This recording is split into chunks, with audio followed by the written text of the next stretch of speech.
Voy a grabar a partir de aquí. Entonces, Seis Sigma a veces lo vemos como Six Sigma. Six es 6 en inglés, entonces es nada más verlo en inglés o en español. Y Seis Sigma está asociado a la letra sigma, que es esa que viene aquí, este simbolito, que es la letra griega que se usa para representar la desviación estándar de una población. Entonces, cuando estamos hablando de 6 sigmas, estamos hablando de 6 desviaciones estándar, porque como les digo, la metodología de 6 sigma, que ya como dijo Gabriel, se usa para eliminar variaciones, tiene una base muy fuerte en estadística. Entonces, como la desviación estándar es la medida de variación que normalmente utilizamos, es la más común que se utiliza, es por eso que 6 sigma, la metodología completa, está pensada sobre cómo reducimos la desviación estándar, cómo reducimos esa variación. Y existe algo que es el nivel sigma, que tiene un proceso. El nivel sigma de un proceso lo que nos permite es describir qué tan bien o qué tan mal cumple el proceso con las especificaciones o con los requerimientos del cliente. Entonces, aquí vamos a ir retomando un poco lo que habíamos hablado antes cuando vimos las cartas de control o los gráficos de control.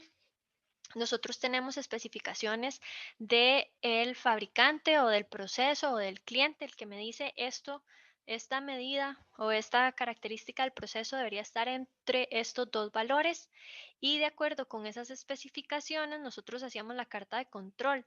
Bueno, ahora con 6 sigma lo que nosotros estamos haciendo es determinando que también podemos cumplir con esas especificaciones.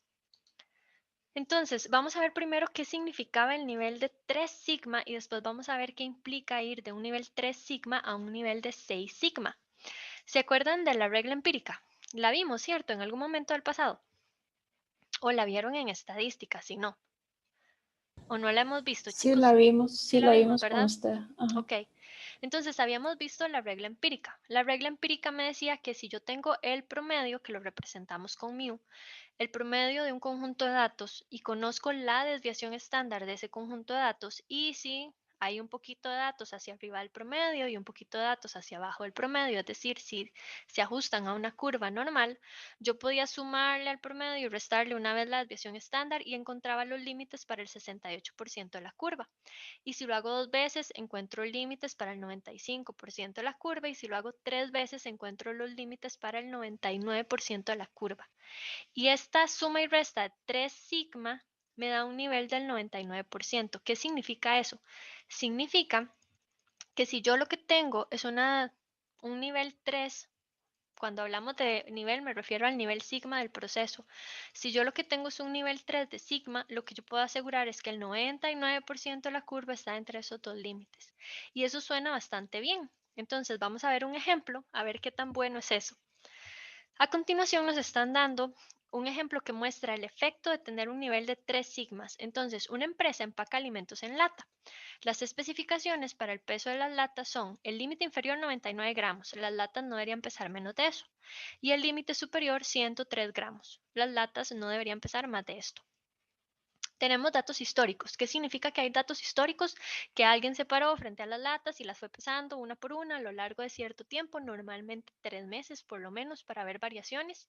Y con esos datos históricos, con todos esos pesos, calculamos un promedio para el proceso que nos dio 101 gramos y una desviación estándar que nos dio 0,6 gramos. Es una desviación estándar sumamente pequeña, vean que no es ni siquiera un gramo, es 0,6 gramos lo que nos está dando desviación estándar.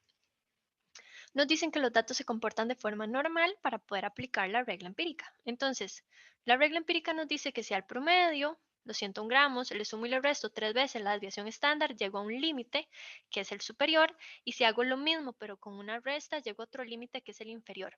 Entonces, el 99% de las observaciones, el 99% de las latas de alimentos, tienen pesos entre 99,2 gramos y 102,8 gramos. Nuestros límites eran 99 y 103. Entonces, viendo estos valores que hemos encontrado, parece que estamos por dentro de los límites, y entonces saber que el 99% de nuestras observaciones está dentro de los límites parece algo muy bueno. Sin embargo, aquí es donde viene el tema. Ok, ya yo tengo los límites del proceso, ya yo tengo los límites de especificación y ya yo sé que el 99% de las observaciones quedaron dentro de estos límites del proceso. ¿Eso es suficientemente bueno? Entonces, ¿qué es lo que yo tengo que hacer? Yo tengo que entender que si el 99% de los pesos está dentro de estos valores, todavía me queda un 1% de latas de alimento que salen de esos valores que están aquí. Si en un día o en un mes, ¿qué pusimos aquí en un mes? Si en un mes la empresa fabrica 10.000 latas de alimento, entonces 99% de las latas pesan lo correcto y el 1% queda por fuera, tiene pesos inaceptables. El 1% de 10.000, ¿cuánto sería? 10.000 por 0.01 o 10.000 por 1 y signo de porcentaje, si lo hacen en Excel, me da 100. Hay 100 latas al mes que tienen pesos que están fuera de especificaciones. Si yo trabajo a 10.000 latas todo el año, entonces 10.000 por 12 para los 12 meses son 1.200 latas de alimentos, perdón, eso serían 100 por 12, los 100 defectos al mes por 12 me dan 1.200 latas de alimento que voy a tener malas en el año. Esos son 1.200 clientes insatisfechos o 1.200 oportunidades de que alguien me ponga una queja. Entonces, un nivel de 99% parece bueno, pero no es suficientemente bueno porque un 1% de defectos por mes o por año, cuando lo que yo fabrico es un montón, ese 1% también es un montón y me trae obviamente todos los problemas que pueden venir asociados a tener tantos defectos. Entonces, un nivel de 3 sigma no es suficiente para asegurar la calidad de una empresa. Si una empresa tiene un nivel de 3 sigma, apenas es que cumple especificaciones, voy que va pasando ahí un carro. Si una empresa tiene nivel de 3 sigma, apenas es que cumple especificaciones, pero la cantidad de defectos que genera es un montón. Ahora Gustavo nos dijo que el chiste de 6 sigma, Gustavo fue o Gabriel, uno de los dos, nos dijo que el chiste de 6 sigma es que nosotros tengamos solo 3.4 defectos por cada millón de piezas fabricadas. Entonces, aquí con nivel de 3 sigma yo tengo 1.200 defectos y O de, apenas por perdón, 10.000, ¿sí? profe, o de lo que sea, ¿verdad? De De lo que sea. oportunidades. Es de Podría ser oportunidades. llamadas, o podría ser tiquetes Exacto. resueltos, o podría ser cambios implementados, cosas así. Correcta, exacto, porque al ser de oportunidades, yo aquí lo estoy haciendo con producto porque llevo el ejemplo de las latas de alimento, pero esto puede ser, como dice la compañera, pueden ser llamadas resueltas, esto puede ser clientes satisfechos, nada más, que yo entrego un servicio y después le pido al cliente que me diga si está satisfecho o no con el servicio. Entonces, de cada millón de clientes con el que yo trabaje, solamente 3 pueden decir que están insatisfechos con el servicio. A eso es a lo que se refiere el nivel de 6 sigma. ¿De dónde sale ese nivel? Entonces, ya vimos 3 sigma, me genera un montón de defectos. ¿De dónde sale el nivel 6 sigma? Bueno, para entender de dónde sale el nivel 6 sigma, vamos a ver lo que es el índice Z. El índice Z se parece, de hecho, es uno de los valores que ya conocíamos, los CPs y los CPKs. Pero yo puedo agarrar el índice Z y sacarlo a partir de datos que son prácticamente lo mismo. Entonces, el índice Z consiste en calcular la distancia entre los límites de especificación, los que el cliente tiene, y el promedio del proceso, el promedio de lo que yo hago. Si ven, esto ya lo habíamos visto antes, se parecía, bueno, no es idéntico, se parece a los CPs, nada más que estos dividían entre 3 sigma y aquí estamos dividiendo entre un sigma nada más. Entonces, lo que estoy haciendo es viendo cuál es la distancia entre la especificación del cliente y el promedio de mi proceso y lo estoy convirtiendo a una cantidad de desviaciones estándar. Entonces, esto menos esto, ¿cuántas veces cabe la desviación ahí? Cabe una vez, cabe dos veces, cabe tres veces. ¿Cuántas veces quepa la desviación? Es el nivel Z. Y lo que hacemos es que estos dos niveles que sacamos, uno para el límite superior y uno para el límite inferior, los convertimos en uno solo tomando el menor. Entonces, el menor de los dos se considera el nivel sigma del proceso y lo representamos con una Z sola. Yo calculo el superior, calculo el inferior y cuando ya sé cuál es el menor, digo, ok, Z es igual al menor de esos dos. Entonces, vamos a seguir con el ejemplo de nuestras latas de alimento.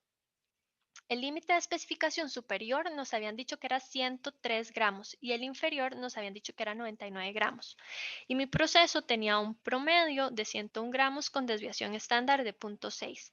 Cuando hacemos estas formulitas, en este caso me están dando los dos iguales, los dos niveles de Z me están dando 3.33.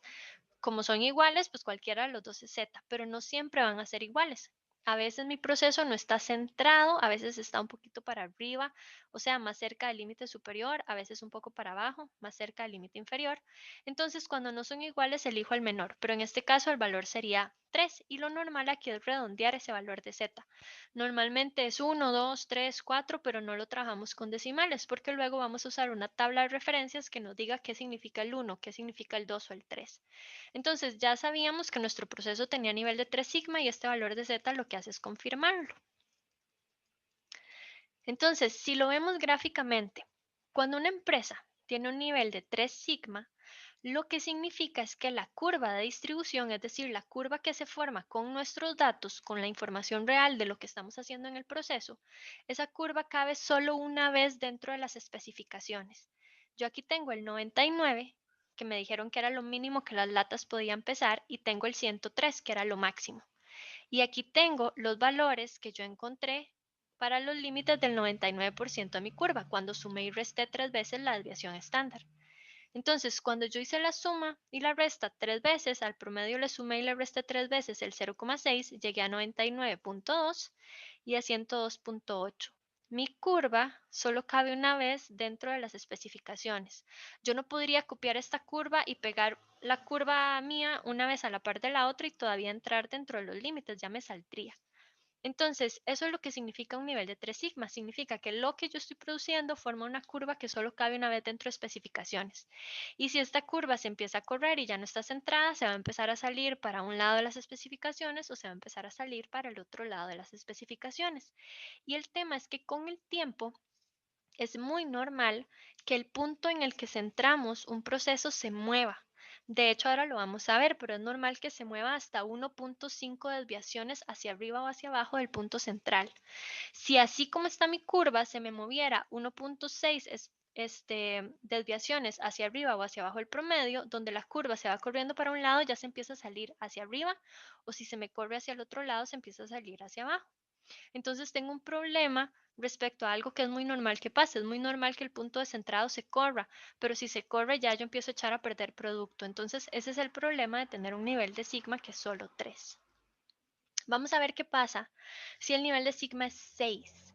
Entonces, ¿qué significa que el nivel sea 6? Significa primero que yo tengo que diseñar y mantener procesos que logren una variación suficientemente baja para que la curva de distribución ya no quepa una, sino 2 veces dentro de los límites.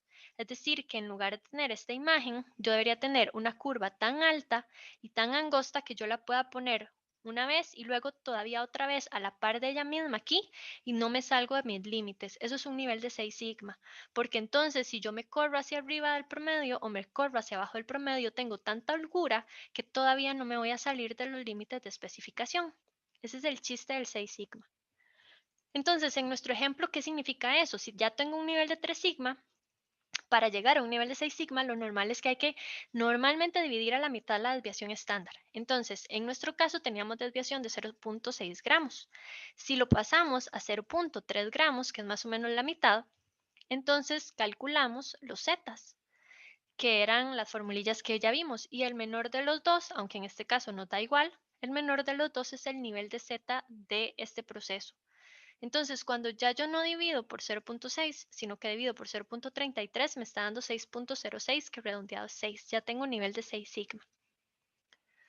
Cuando un proceso tiene nivel de 6 sigma, esto no lo sabemos de memoria. Igual que no sabemos de memoria, bueno, más o menos, igual que no sabemos de memoria que para un sigma tengo el 68% de la curva, y para 2 sigmas el 95% y para 3 sigmas el 99%.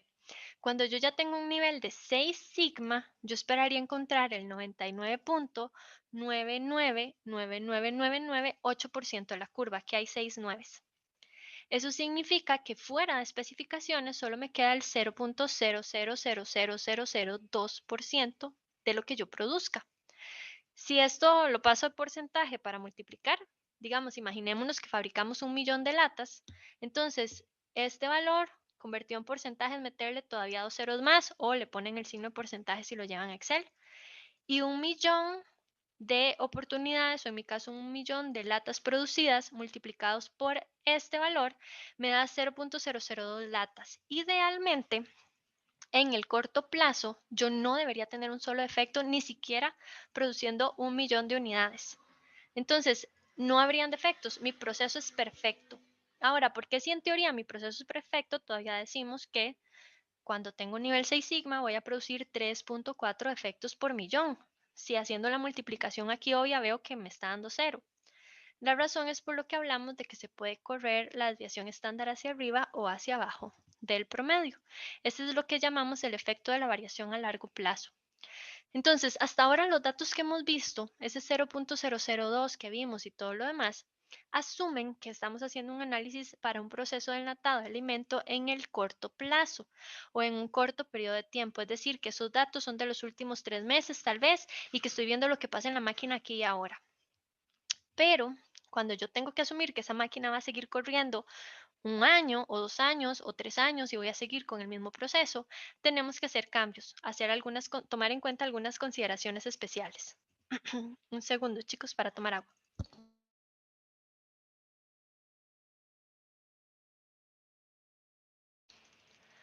Ok, ¿qué es lo que considero? Como les dije antes, lo que consideramos es que la variación a largo plazo asume que es normal que la media del proceso se desplace hasta 1.5 sigmas, o sea, 1.5 desviaciones estándar para arriba del promedio o podría ser para abajo del promedio. En mi dibujo yo la desplacé hacia arriba, pero se pudo haber desplazado hacia abajo. Entonces, como es normal que los valores centrales del proceso cambien, porque la máquina se puede desgastar, porque los proveedores de materia prima pueden cambiar o simplemente porque el proceso ya no está nuevo, ya no todo está perfecto y bien engrasado, sino que hemos tenido que ir haciendo ajustes en el tiempo. ¿Cómo es posible que ese proceso cambie? Yo no puedo asumir que voy a tener 0 defectos en el tiempo a pesar de tener un nivel de 6 sigma. Entonces, aquí es donde viene el ajuste que hacemos. En el corto plazo y para un nivel de 6 sigma, el proceso de empaque de latas de alimento tenía una media de 1.1 gramos con desviación estándar de 0.33 gramos, ya cuando ajustamos la desviación para que fuera 6 sigma. En el largo plazo, sabemos que este promedio puede aumentar 1.5 desviaciones o puede disminuir 1.5 desviaciones. Entonces, vamos a asumir que en el largo plazo lo que le pasó a nuestro proceso es que el promedio se desplazó hacia el límite superior 1.5 sigmas. Entonces, la nueva media sería la media que yo tenía originalmente, los 101 gramos, más 1.5 multiplicado por este 0.33. Este es el desplazamiento más grande que uno esperaría. Podría ser que solo se desplace una sigma o 0.5 sigmas, pero lo máximo que uno espera es el 1.5. Entonces, si este promedio se llega a desplazar 1.5 sigmas, mi promedio va a pasar de ser 101 a ser 101,5 gramos. Parece una variación sumamente pequeña. Ese es el chiste de estar en un proceso que es 6 sigma, que incluso la máxima variación esperada, lo que le hace al promedio es relativamente poco. Pero como ya el promedio cambió, si yo calculo los niveles Z, entonces el límite de especificación superior era 103 menos el nuevo promedio y el límite de especificación inferior era 99, pero se lo resto es el nuevo promedio. Ya ahora un valor de Z me está dando 4,5 y el otro me está dando 7,5. Y tengo que escoger el menor. El menor sería este de aquí, un nivel de 4,5. Entonces, les voy a enseñar una tabla donde nos ayudan a ir identificando cada uno de los valores de Z y decidir qué significa. Si lo ven, aquí está. Aquí está para el corto plazo. En el corto plazo ya sabemos que si yo tengo un índice de sigmas de 6 sigma, yo en teoría las partes fuera de millón, las partes con defecto por millón son prácticamente cero en el corto plazo. Pero si estoy en el largo plazo, un nivel de sigma de 4,5, que es lo más grande que puedo obtener, porque ahí empecé con un nivel de 6 y se me echó a perder, digamos, entre comillas, el nivel de 4,5 ya no se asocia al 99 todo este número, sino solo a 99.9966. Lo que queda por fuera son los defectos, que si yo lo multiplico por un millón me da el 3,4. Aquí es donde está el nivel de 6 sigma. El nivel de 6 sigma, aunque me está dando un Z de 4,5, está asumiendo que yo tenía un proceso perfecto y que incluso en el largo plazo, mi nivel con el que arranqué a corto plazo todavía era de 6 sigma. Entonces, aunque en el largo plazo mi sigma pasa a 4, yo solo voy a tener 3,4 defectos por cada millón de oportunidades. En mi caso, por cada millón de latas fabricadas. En el caso de ustedes, podría ser por cada millón de clientes atendidos, solo voy a tener 3,4 insatisfechos. O podría ser por cada millón de llamadas atendidas, solo voy a tener 3,4 llamadas que no se pudieron resolver. Esta información viene de un libro que se llama Control Estadístico de Calidad y 6 Sigma de Gutiérrez, que está en el campus. Se lo pueden buscar en la McGraw Hill. Cuando entran a la biblioteca, buscan la McGraw y este libro lo tienen ahí completo. Es súper, o sea, es súper completo si les interesa esta parte. Entonces, ya vimos que con nivel de Profe, 6 Sigma, sí, ¿y cuál es la diferencia entre el yellow y el black? para los niveles de Sigma. Para los Sí, niveles de Six Sigma. Eso que sí. está ahí, eso ya no tiene que ver con el proceso en sí, digamos. Para los que no saben, cuando uno lleva cursos de 6 Sigma, uno lleva los cursos y usted se puede acreditar como que usted es cinturón blanco, cinturón amarillo, cinturón verde, hasta cinturón negro. Son los mismos cinturones que llevaría una persona que hace karate, porque la metodología, digamos que está montada sobre esa idea de que las personas conforme más van aprendiendo sobre 6 Sigma y más van avanzando, es como si se fueran volviendo más expertos en un arte marcial.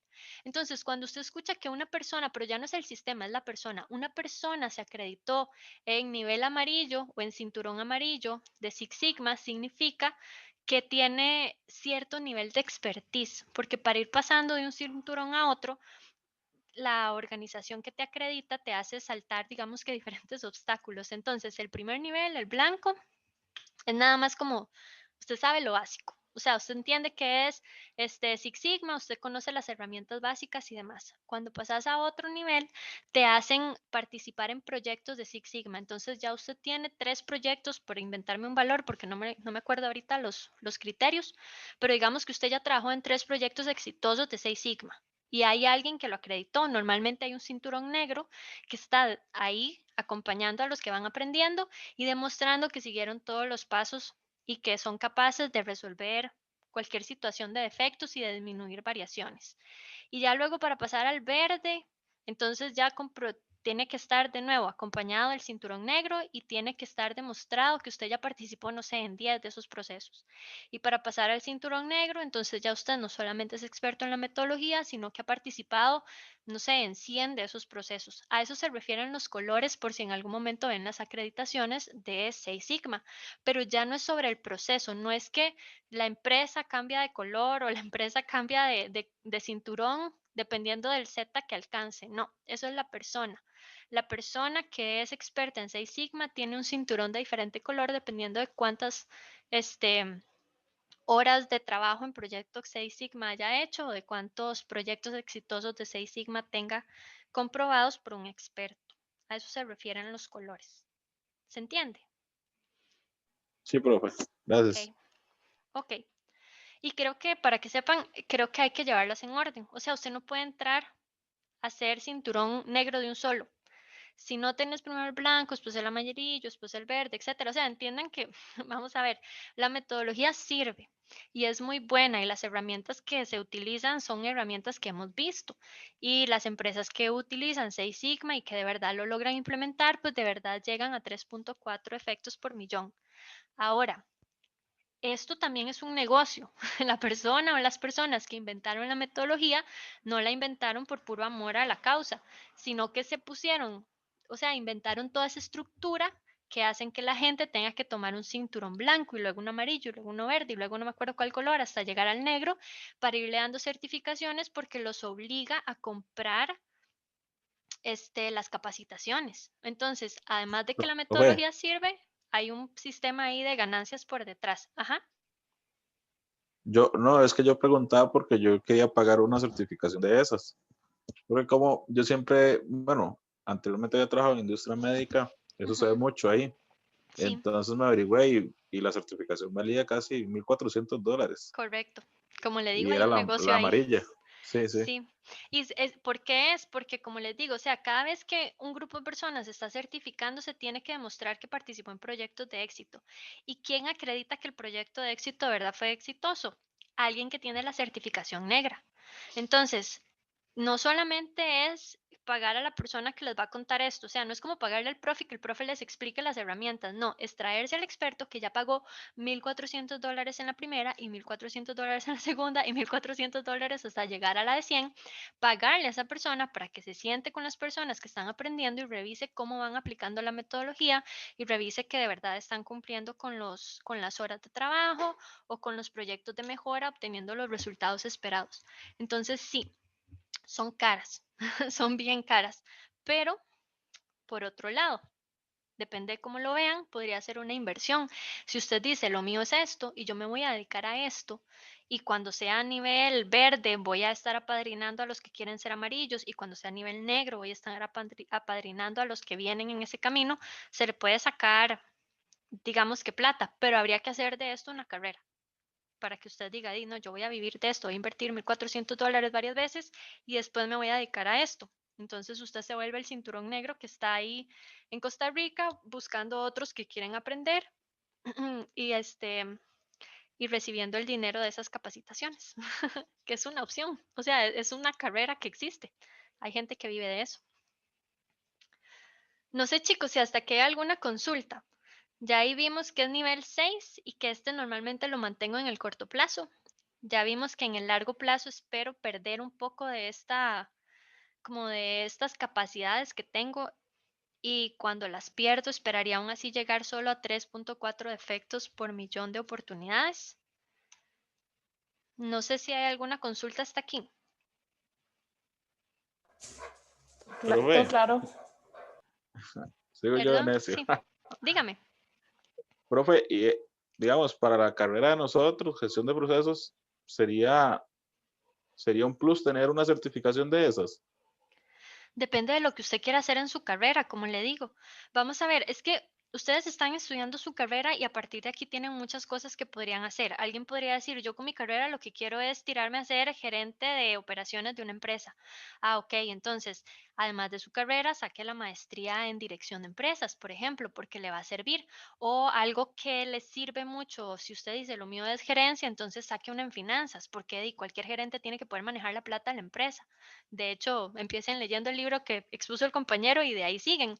Digamos, esa es una opción. Otra opción es que alguien diga, no, lo que yo quiero hacer es dedicarme a academia y lo que yo quiero hacer es dar clases de gestión de procesos, porque a mí me dieron clases industriales, pero yo quiero como gestor enseñarle a otras personas. Ok, haga la licenciatura en docencia o algún cursito de evaluación pedagógica, por ejemplo. O si usted dice, no, lo mío es esta parte, que sería uno de los ciclos de mejora que existen, no es el único, pero es un ciclo de mejora. Entonces sí, saque las certificaciones, pero sáquele plata a esa certificación, que es lo que harías con cualquier otra. Si estudias una maestría en finanzas es porque quieres ser gerente y vas a sacarle plata a la inversión de la maestría. O si estudias la licenciatura en docencia es porque quieres dar clases en las noches y entonces le vas a sacar plata a la licenciatura en docencia. Si saca entonces tiene que empezar a trabajar en muchos equipos de mejora y empezar a crear nombre y empezar a ser el experto al que las empresas cuando necesitan un green belt o un black belt, llaman, y entonces se va ganando un extra en los talleres que da y demás. Pero eso depende de qué es lo que usted quiera hacer con su carrera. O sea, cualquier cosa que usted quiera sacar le sirve. Si usted me dice, no, lo que yo quiero sacar es historia, saque historia, va a encontrar alguna forma de pegarlo con su carrera. Yo tenía un compañero de industrial, él estudió industrial y después estudió antropología. Y uno dice, esas dos cosas no pegan. Sí, lo llamaban para hacer consultorías del mercado de San José, porque el mercado de San José necesitaba arreglarse en tema de estructura y de procesos, pero hay un tema ahí de cultura y de antropología de fondo que usted no podía dejar botado, era un sitio histórico del país. Entonces, lo que usted quiera hacer depende de usted. Sí sirve para su carrera, pero sirve un montón de otras cosas para su carrera también. Defina usted qué es lo que le gusta. No, no, es que yo preguntaba porque, bueno, como yo quería trabajar, bueno, siempre he trabajado en industria médica, vuelvo a repetir, Ujú. ahí pedían, eso lo piden mucho como para currículo, ¿verdad? La Aparte del médica y la título. alimenticia lo pide un montón, Ah, porque en sí, sí, médica y alimenticia un defecto es que alguien se te murió, digamos, entonces sí exacto. lo piden Entonces mucho. yo quería sacarla para eso, ¿verdad? Para currículo, para aprender y tener tal vez una mejor oportunidad laboral en la industria médica. De hecho, sí, es muy valioso en industria médica. Casi siempre hay varias industrias que solicitan este tipo de acreditaciones y hay acreditaciones diferentes para distintas industrias también. La médica pide mucho Six Sigma por el tema de que estamos pensando en que si un catéter lleva una fuga, por ejemplo, le metí aire en la vena a una persona y se murió de un infarto. O que si, no sé, estamos haciendo implantes de seno y un implante se rompe, pongo en riesgo la vida de una persona. Entonces, sí sirve para industria médica y lo piden mucho. Ese es el que está de moda ahorita en industria médica. En industria alimenticios también se utiliza.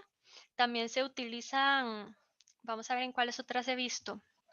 Seis Sigma, a veces en las que son químicos como de pinturas o disolventes o así, porque un defecto implica un riesgo muy grande para la salud de los empleados, porque puede ser una fuga de algún producto que es muy volátil y entonces les quema las vías respiratorias, por ejemplo. Ese tipo de situaciones extremas requiere procesos extremos que este es uno.